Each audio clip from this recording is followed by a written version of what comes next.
Sometimes we need to insert a new page when editing a document in WPS Writer.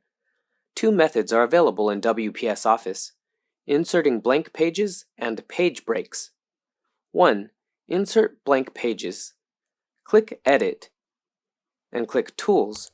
In the Insert tab, we can select Portrait Blank Page or Landscape Blank Page as needed. We take Portrait Blank Page as an example. Then a new blank page appears in this document. We can continue to edit in the new page. 2. Insert page breaks.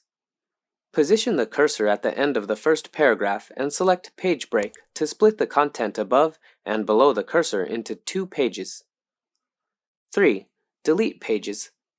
How can we delete blank pages or page breaks? Open the Input method and press the backspace key.